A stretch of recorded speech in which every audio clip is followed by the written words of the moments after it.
ପିଲାମାନେ ସମସ୍ତଙ୍କୁ ଆଜିର ଭିଡ଼ିଓକୁ ସ୍ୱାଗତ।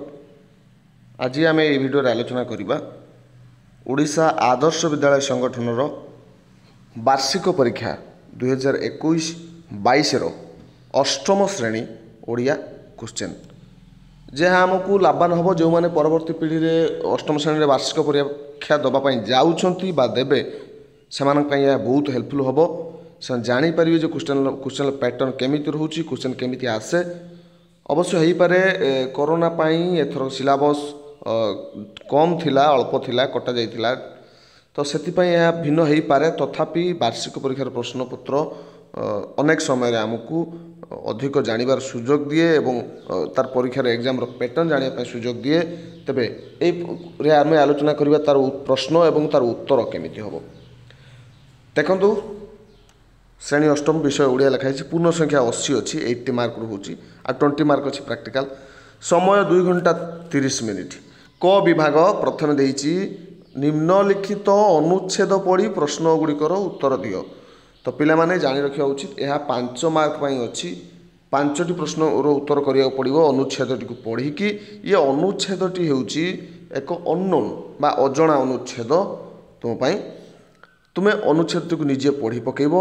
ମୁଁ କେବଳ ଏହାର ପ୍ରଶ୍ନ ଉତ୍ତର କହୁଛି। ସ୍କ୍ରିନ୍ ଉପରେ ଅଛି, ତୁମେ ଷ୍ଟପ୍ କରିକି ଏହାକୁ ଆରାମସେ ପ୍ରଥମେ ପଢ଼ିବ ଏବଂ ତାର ଉତ୍ତର କେମିତି ହେଉଛି ବା କ'ଣ ହେଉଛି ତାକୁ ଦେଖିବ। ତେବେ 1 ନମ୍ବରର କକୁ ଆମେ ଯିବା ପ୍ରଶ୍ନକୁ। କେଉଁ ଶିକ୍ଷା ନୈତିକତା ଉପରେ ଆଧାରିତ? କେଉଁ ଶିକ୍ଷା ନୈତିକତା ଉପରେ ଆଧାରିତ?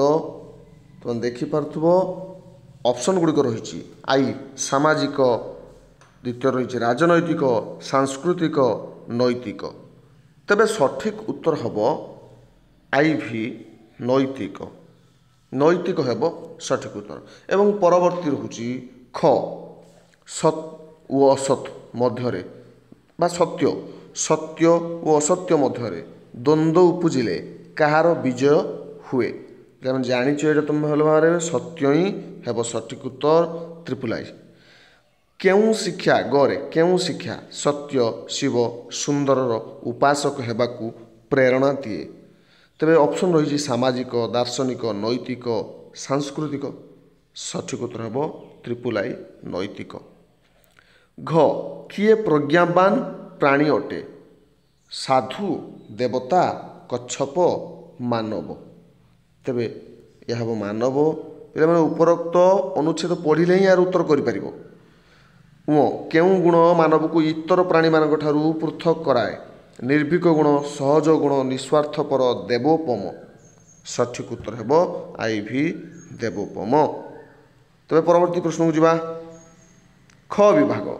ଖ ବିଭାଗରେ ସେମିତି ରହିଛି 4ଟି ସମ୍ଭାବ୍ୟ ଉତ୍ତର ମଧ୍ୟରୁ ଠିକ ଉତ୍ତରଟି ବାଛି ଲେଖ। ଏହା ମଧ୍ୟ MCQ ରହୁଛି।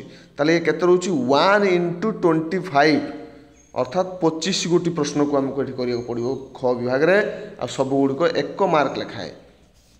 ତେବେ ପ୍ରଥମ ଆସୁଛି କ୍ୱେଶ୍ଚନ୍ ନମ୍ବର 1। ଖ ବିଭାଗର କ୍ୱେଶ୍ଚନ୍ ନମ୍ବର 1। ଓଡ଼ିଆ ଭାଗବତ କିଏ ରଚନା କରିଥିଲେ?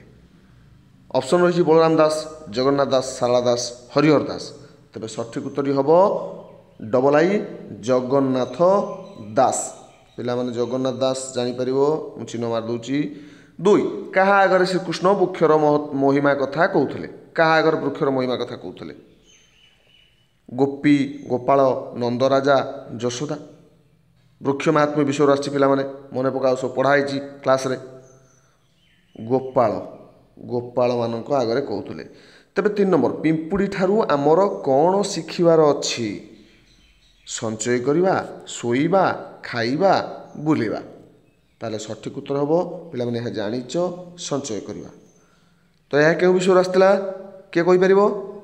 ଏହା ଆସିଛି ଉଦ୍ବୋଧନ ବିଷୟରୁ, ଗଙ୍ଗାଧର ମେହେରଙ୍କ ଉଦ୍ବୋଧନ। ମୁଁ କାହିଁକି ବିଷୟଟି କହିଦେଉଛି, ତୁମମାନେ ଲିଙ୍କ ପାଇଯିବ ଏବଂ ତୁମକୁ ସହଜରେ ମନେ ରହିଯିବ। Next 4 number. କାହା କିରଣ ସ୍ପର୍ଶରେ ପଦ୍ମ ଫୁଲ ଫୁଟିଥାଏ? ଚନ୍ଦ୍ର, ସୂର୍ଯ୍ୟ, ତାରକା, କୌଣସିଟି ନୁହେଁ। ତେବେ ସଠିକ ଉତ୍ତର ହେବ I ସୂର୍ଯ୍ୟ। ଏହା କେଉଁଠୁ ଆସିଛି? ପଦ୍ମ ବିଷୟରୁ ଆସିଛି। ତାହେଲେ ପରବର୍ତ୍ତୀ କ'ଣ ଆସୁଛି? କେଉଁମାନେ ଆମ ଦେଶ ଛାଡ଼ିଗଲା ପରେ ସ୍ୱାଧୀନତା ମିଳିଲା? ଦେଶୀ ରାଜା, ଜମିଦାର, ସିପାହୀ, ବିଦେଶୀ ରାଜା। ତେବେ ସଠିକ ଉତ୍ତରଟି ହେବ IV ବିଦେଶୀ ରାଜା। परवर्ती की जिबा आमे नंबर 6 को जातीय पताका को कौन न भाविबा उचित। ऑप्शन देछि तिरंगा, छार कना खंडे, जातिर टेक, देशर सम्मान। तेरे कौन न भाविबा उचित। आम तो तिरंगा भाविबा, तिरंगा पताका छार कना खंडे न भाविबा उचित, कारण जातिर टेक देशर सम्मान तो आम भाविबा। सठिक उत्तर हम डबल आई छार कना खंडे। यह कौट आसी जातीय पताकार आसी। 7 नंबर नेत शब्दर अर्थ कौन। नेत शब्दर अर्थ ऑप्शन देछि नाश, निर्मल, पताका, पर।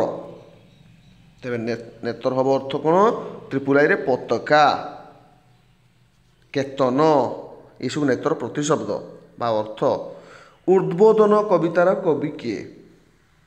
राधानाथ राय, गंगाधर मेहर, कुंतला कुमारी सावत, जगन्नाथ दास। ये पूर्व मु कही यार सठिक उत्तर है गंगाधर मेहर। केते मसीहारे लेखक मेट्रिकुलेशन परीक्षा सारी घरे आसी रही। 1930, 1927, 1925, 1920। ए सठिक उत्तर है डबल आई 1927। तेबे आमे पुणी जीवा नेक्स्ट पेज को। नेक्स्ट पेज रे कौन अच्छी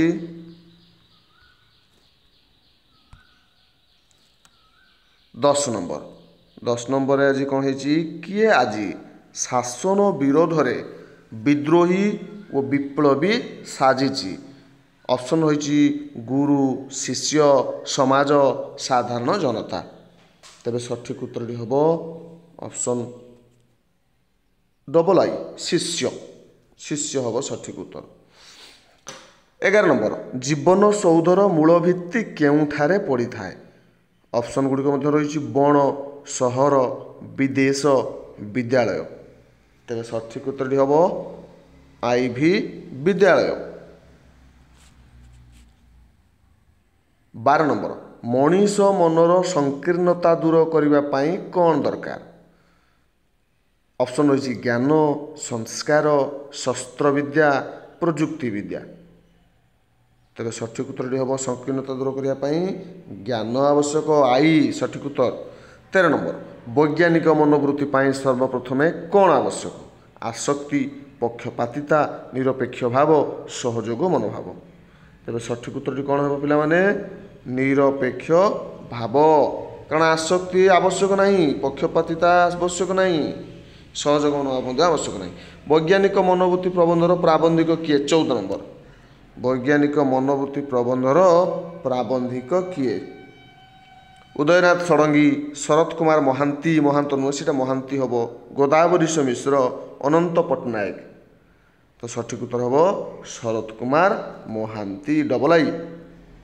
लेखक 15 नंबर लेखक केउं स्कूल रोगी सेवा पाई तालीम पाइथिले। गाँ स्कूल, सत्यवादी school, missionary school, convent school. पे सठिक उत्तर है सत्यवादी स्कूल, कारण सत्यवादी स्कूल पढ़ुले नुहे कि रोगी सेवा विषय को मन पकाओ। आचार्य हरिहर, सुदरियाना ये सब कथा मन पकाओ। निजे पढ़ी से निश्चय कर आमर क्लास सब अच्छे चाहिए देखिपर सर्च करके। 16 नंबर शिक्षा पद्धति रे कहार स्थान उच्चरे रही। गुरु, शिष्य, समाज, पिता। सठिक उत्तर हम आई गुरु हम है। 7 नंबर हरि सिंह क्यों पोस्ट ऑफिस रे हेड पियन भाव काम करुथिले। क्यों पोस्ट ऑफिस रे कटक, भुवनेश्वर, बालेश्वर, पुरी। तेरे सठिक उत्तर कौन हम सठिक उत्तर हम कटक। कटक। हरि सिंह केते टंका घर को पठाउथिले। केते टंका घर को पठाउथिले 4, 5, 3, 2।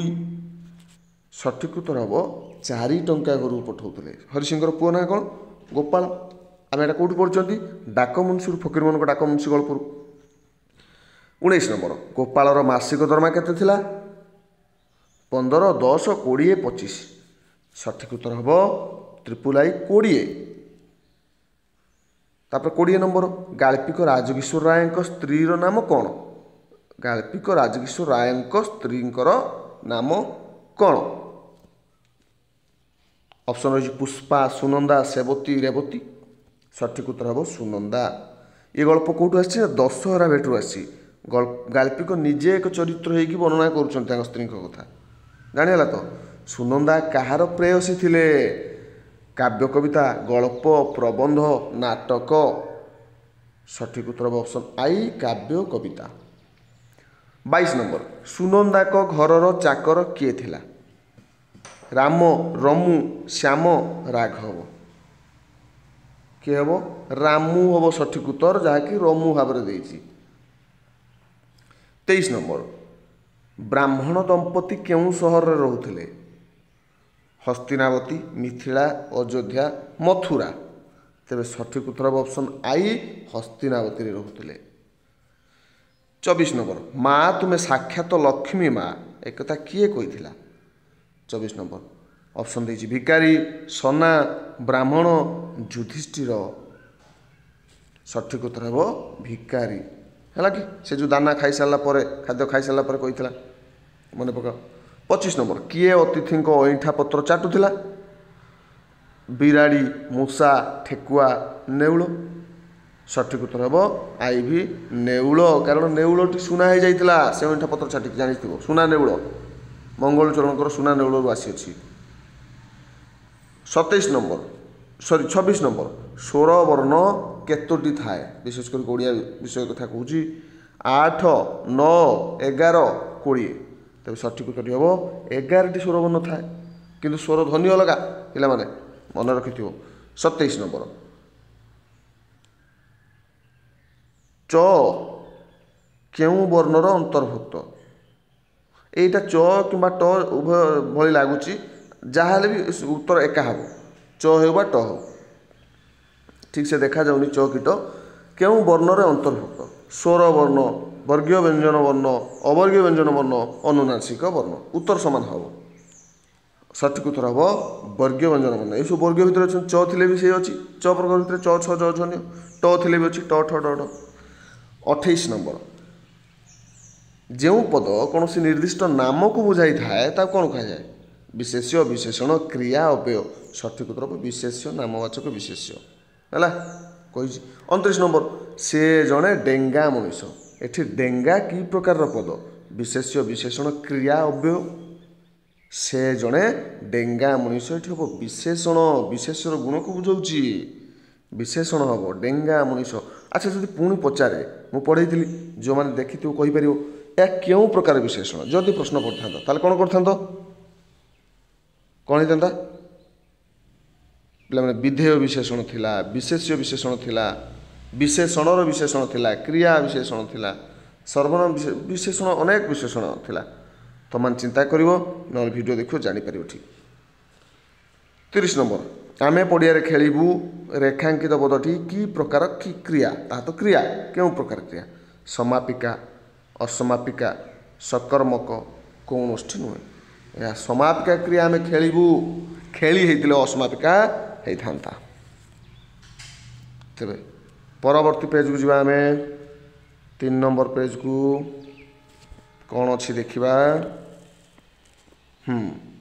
ଆସିଲା ଗ ବିଭାଗ। ଏହା ପୁଣି ଆରମ୍ଭ ହେଉଛି ଗ ବିଭାଗ। ଏଠି ମଧ୍ୟ 1 ମାର୍କିଆ ପ୍ରଶ୍ନ 10ଟିର ଉତ୍ତର ଦେବାକୁ ପଡ଼ିବ। 10ରୁ ଅଧିକା ଅଛି, କେତେ ଅଛି? 12 ଯାଏ ଅଛି। 12ଟି ପ୍ରଶ୍ନ ମଧ୍ୟରୁ ଆମକୁ 10ଟିର ଉତ୍ତର ଠିକ୍ ଦେବାକୁ ପଡ଼ିବ। ଆଉ ପ୍ରତ୍ୟେକ ବାକ୍ୟଟିରେ ଉତ୍ତର ଗୋଟିଏ ଶବ୍ଦ କିମ୍ବା ଗୋଟିଏ ବାକ୍ୟ କିମ୍ବା 2ଟି ବାକ୍ୟ ମଧ୍ୟରେ ହେବା ଉଚିତ। ନୁହେଁ କି 1 ମାର୍କିଆ ପ୍ରଶ୍ନକୁ ତୁମେ 5ଟି 6ଟି ଧାଡ଼ିରେ ଲେଖି ପକାଇବ, ତାହା ମଧ୍ୟ ଭୁଲ ହୋଇଯାଇପାରେ। 1 ନମ୍ବର କବି ଜଗନ୍ନାଥ ଦାସ କାହାକୁ ଦାମୋଦର ବୋଲି କହିଛନ୍ତି? ଏ ସେ ବୃକ୍ଷ ମାହାତ୍ମ୍ୟରୁ ଆସିଛି। ସଠିକ୍ ଉତ୍ତର କ'ଣ ହେବ? କବି ଜଗନ୍ନାଥ ଦାସ ଶ୍ରୀକୃଷ୍ଣକୁ ଦାମୋଦର ବୋଲି କହିଛନ୍ତି। ଦାମୋଦର କାହିଁକି କୁହାଯାଇଛି? ପଢ଼େଇଥିଲି। ଦାମଯୁକ୍ତ ଉଦର, ଦୌଡ଼ି, ପେଟ, ମା ବାନ୍ଧି ଦେଇଥିଲେ, ପେଟରେ ଦୌଡ଼ି ଚିହ୍ନ ପଡ଼ିଯାଇଥିଲା। 2 ସ୍ତୋକ କୃଷ୍ଣ କିଏ? ଉତ୍ତର ହେଉଛି ସ୍ତୋକ କୃଷ୍ଣ ଶ୍ରୀକୃଷ୍ଣଙ୍କ ଜଣେ ପରମ ମିତ୍ର। 3 ନମ୍ବର ବୈଦ୍ୟକୁ ଦେଖିଲେ ପିଲାମାନେ ଡରୁଥିଲେ କାହିଁକି? ବୈଦ୍ୟ ଉତ୍ତର ହେଉଛି ବୈଦ୍ୟ ବିଭିନ୍ନ ରୋଗ ପାଇଁ ପିଲାଙ୍କୁ ବେକ ପାଖରେ ଚଡ଼ୁ ଦେଉଥିଲେ, ଚେଙ୍କ, ସେଥିପାଇଁ ବୈଦ୍ୟଙ୍କୁ ଦେଖି ପିଲାମାନେ ଡରୁଥିଲେ। 4 ନମ୍ବର କବିଙ୍କ ବିଚାରରେ ଅଧମ କିଏ?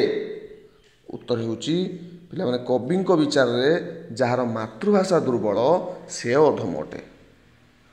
5 ନମ୍ବର ଜାତୀୟ ପତାକାକୁ ପ୍ରଣାମ କରିବାକୁ କବି କାହିଁକି କହିଛନ୍ତି? ଉତ୍ତର ହେବ ଜାତୀୟ ପତାକା ଆମ ଜାତିର ଦେବତା, ଆମ ସମ୍ମାନ, ଆମର ଗର୍ବ, ଆମର ଗୌରବ ହୋଇଥିବାରୁ ତାହାକୁ ପ୍ରଣାମ କରିବା ପାଇଁ କବି ଏଠାରେ କହିଅଛନ୍ତି। 6 ନମ୍ବର ଗ୍ରାମବାସୀଙ୍କ ଡାକ୍ତରଙ୍କ ବିଷୟରେ କି ଧାରଣା ଥିଲା?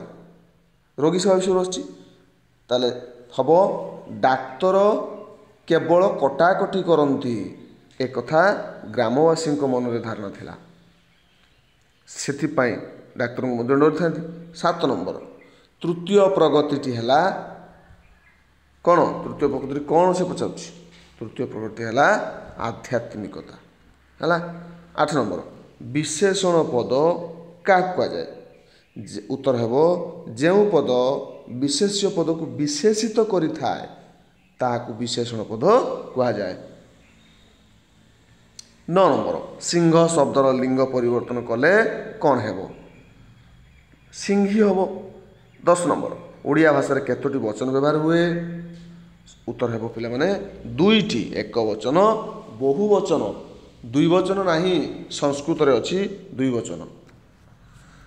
11 ନମ୍ବର ମଣିଷ ମୁହଁରେ ଅର୍ଥପୂର୍ଣ୍ଣ ଭାବେ ଯାହା ଉଚ୍ଚାରିତ ହୁଏ ତାହାକୁ କ'ଣ କୁହାଯାଏ? ଧ୍ୱନି। ସଠିକ ଉତ୍ତର ହେବ ଧ୍ୱନି। 12 ନମ୍ବର ଆମେ ପୁରୀ ଗଲୁ ଏବଂ ସେମାନେ କୋଣାର୍କ ଗଲେ। ଏଠାରେ ଏବଂ କି ପ୍ରକାର ଅବ୍ୟୟ ପଦ? କି ପ୍ରକାର ଅବ୍ୟୟ ପଦ? ଅବ୍ୟୟ ପଦ ତ କହିଯାଇଛି, କିନ୍ତୁ କେଉଁ ପ୍ରକାର ଅବ୍ୟୟ ପଦ? ଏହା ହେବ ସଂଯୋଜକ ଅବ୍ୟୟ। ଯଦି 2ଟି ଭାବଧାରାକୁ ଯୋଡ଼ୁଥାଏ, ଯୋଗ କରୁଥାଏ ତାହେଲେ ସଂଯୋଜକ ହେବ। ଯଦି ବିଯୋଗ କରୁଥାଏ ବା ଅଲଗା କରୁଥାଏ ତାହେଲେ ବିଯୋଜକ ଅବ୍ୟୟ ହେବ। ଏବେ ଯିବା ଆମେ ପିଲାମାନେ ଘ ବିଭାଗକୁ। ଏଥିରେ ଅଛି 2 ମାର୍କିଆ ପ୍ରଶ୍ନ 10ଟି କରିବାକୁ କହିଛି ହେଲା, ଅଧିକ ଅଛି, ତୁମକୁ 10ଟା କରିବାକୁ ପଡ଼ିବ। ଏହାର ପ୍ରୋସେସ୍ କ'ଣ? ସଠିକ୍ ପ୍ରୋସେସ୍ ପିଲାମାନେ ମୁଁ କହି ରଖେ। 2 ମାର୍କିଆ ଯେତେବେଳେ ପଡ଼ିବ ସେତେବେଳେ ତୁମକୁ ଯେଉଁ ବିଷୟରୁ ଆସିଛି ସେ ବିଷୟର ନାମ ଲେଖିବ। କବିତା ଆସିଥିଲେ କବିତା ହାଇପେନ୍ ତା ନାମ ଲେଖିବ, ତଳକୁ କବି ହାଇପେନ୍ କବିଙ୍କର ନାମ ଲେଖିବ, ତାପରେ ଉତ୍ତର ଲେଖିକି ଲେଖିବ। ଏହା ହେବ ସଠିକ୍ ପ୍ରୋସେସ୍, ଆଉ ଭଲ ମାର୍କ ମିଳିବ, 2 ମାର୍କ ଲେଖାଏଁ ମିଳିବ। ଆଉ ବିଶେଷ କରିକି 2ରୁ 3ଟି ବାକ୍ୟରେ ଉତ୍ତର ଦେବ, ବେଶୀ ଲେଖିବା ଆବଶ୍ୟକ ନାହିଁ, କମ୍ ଦେବ ନାହିଁ।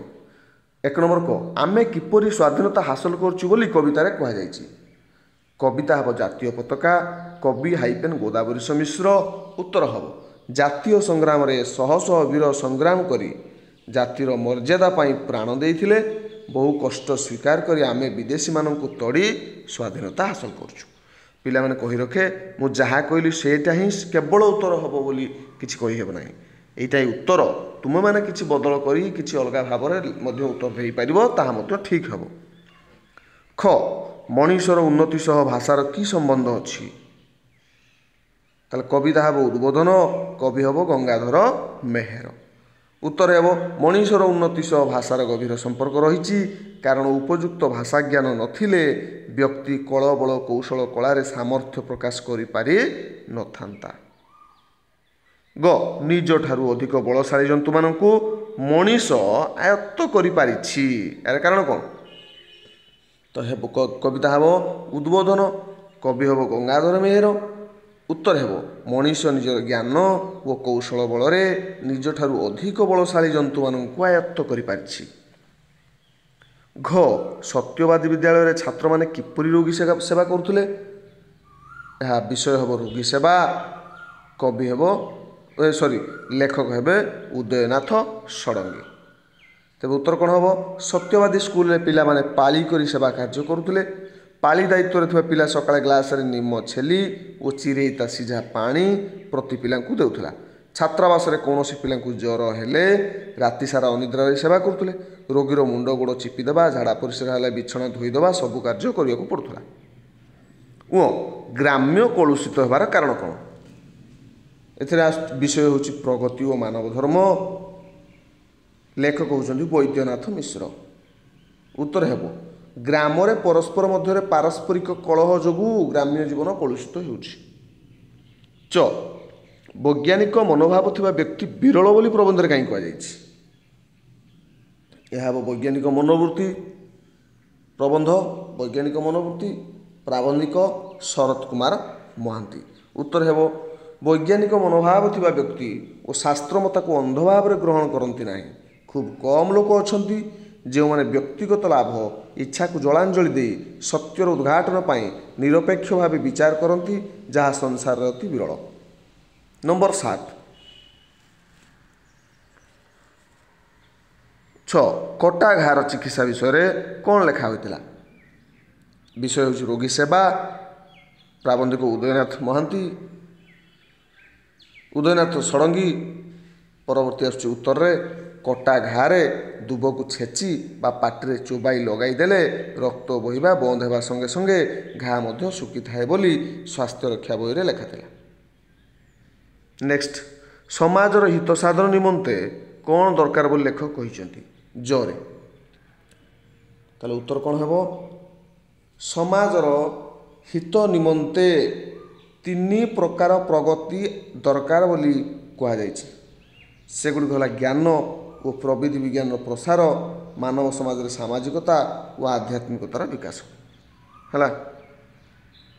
परवर्ती आसुची जातीय पताका को जातिर अमूल्य संपद बोली कवितार कहा जायछि। काहेकि कविता जातीय पताका कवि गोदावरी मिश्र। उत्तर हो जातीय पताका को जातिर अमूल्य संपद कहिबार कारण जातीय पताका आम देशर और जातिर प्रतीक। नियो केउं स्थान को गले अतिथि को निराश होगा पड़ो ना। कविता वृक्षमात्म्य कवि भागवत रचित जगन्नाथ दास है।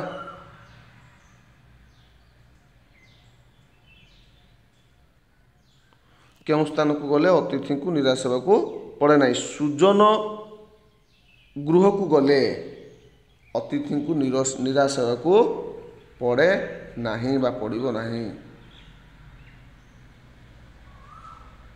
तो सुनंदा और लेखकों मध्य कि पार्थक्य थिला ताले ये हूँ गल्प।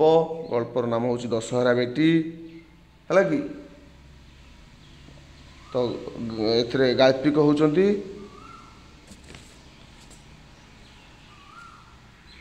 गाल्पिक किए पिला माने दशहरा बेटर गाल्पिक। ठीक अच्छे मन पड़ुनि गाल्पिकों नामटी। ताले आमे उत्तर को जीवा। सुनंदा ऊपर विषय गोटे थिला गाल्पिकों नाम। ठीक अच्छे आम उत्तर को जीवा। सुनंदा और लेखक मध्य कि पार्थक्य थिला। सुनंदा धनीर झील थिले।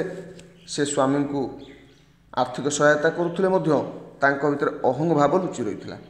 सुनंदा काव्य कविता प्रेयसी अपर पक्षरे लेखक दरदी और मानववादी।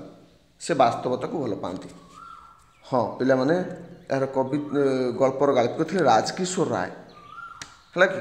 राजकिशोर राय मन रखियो।